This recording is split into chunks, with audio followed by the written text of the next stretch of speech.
मणिपुर भारत का north east state जो कि ईस्ट और साउथ में अपना बॉर्डर म्यांमार से शेयर करता है। इसके अंदर मेनली दो कम्युनिटी हैं, एक है मैथी कम्युनिटी जो कि 53% के साथ मेजॉरिटी है और ये इम्फाल वैली के सिर्फ और सिर्फ प्लेन एरिया में रहती हैं।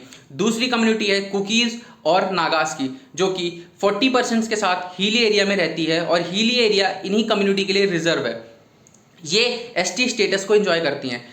मणिपुर लैंड रिफॉर्म एक्ट के अकॉर्डिंग जो मैथी कम्युनिटी है, अगर उसको हिली एरिया में जाके लैंड लेना है या रहना है, उनको मणिपुर के लोकल अथॉरिटीज से परमिशन लेनी पड़ेगी। लेकिन ये चीज़ लागू नहीं होती है नागाज और कुकीज के लिए। वो आसानी से आके मणिपुर के प्लेन एरिया यानी कि इम्फाल वैली में रह सकते हैं। अगर हम बात करें मणिपुर के लेजिस्लेटिव असेंबली की तो वहाँ पे टोटल 60 सीट हैं, जिसमें से 19 सीट्स रिजर्व हैं एसटी के लिए यानी कि नागाज और कुकीज़ के लिए। बची हुई जो 40 सीट्स है उसमें 39 सीट्स पे रिसेंट पे इलेक्शन जीत के मैथी कम्युनिटी के कैंडिडेट्स हैं।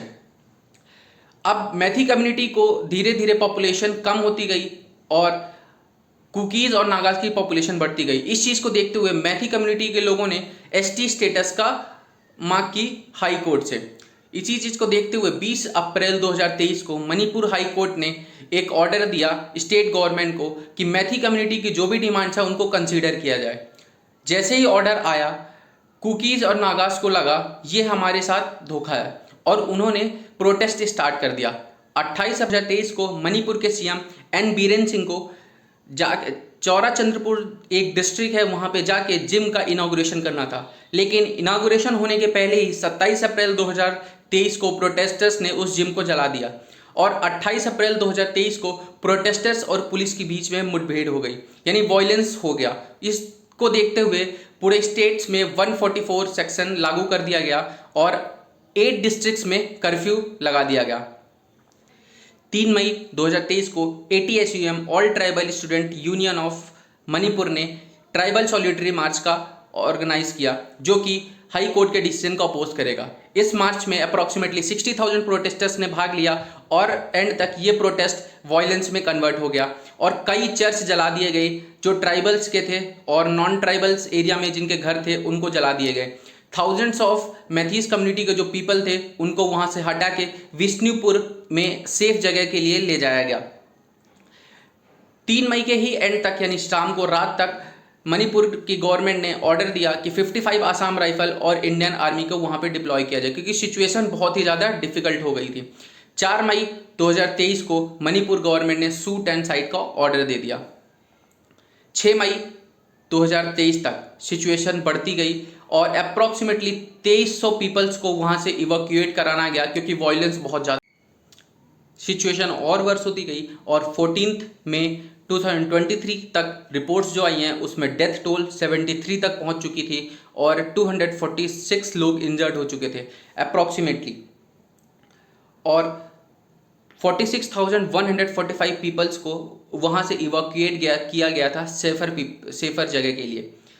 अब सिचुएशन धीरे धीरे नॉर्मल होने लगी है और अभी रिसेंट की जो अपडेट है वो 5 जुलाई 2023 को स्कूल को रीओपन करने की परमिशन दे दी गई है।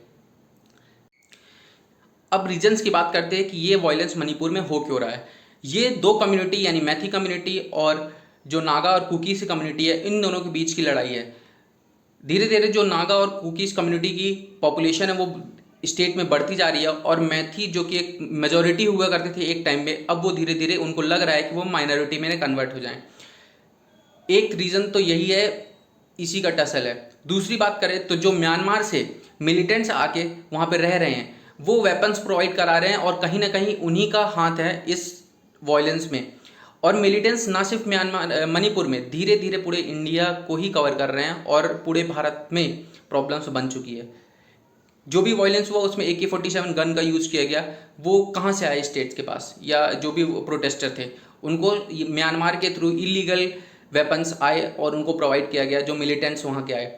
तो जो भारत की गवर्नमेंट है उनको इन मिलिटेंट्स के लिए कुछ ना कुछ करना पड़ेगा, अदरवाइज धीरे धीरे ये इंटरनल सिक्योरिटी के लिए बहुत बड़ा मैटर बन जाएगा और पूरे भारत में ही खतरा बन जाएगा और कई स्टेट्स में ऐसे वायलेंस स्टार्ट हो जाएंगे।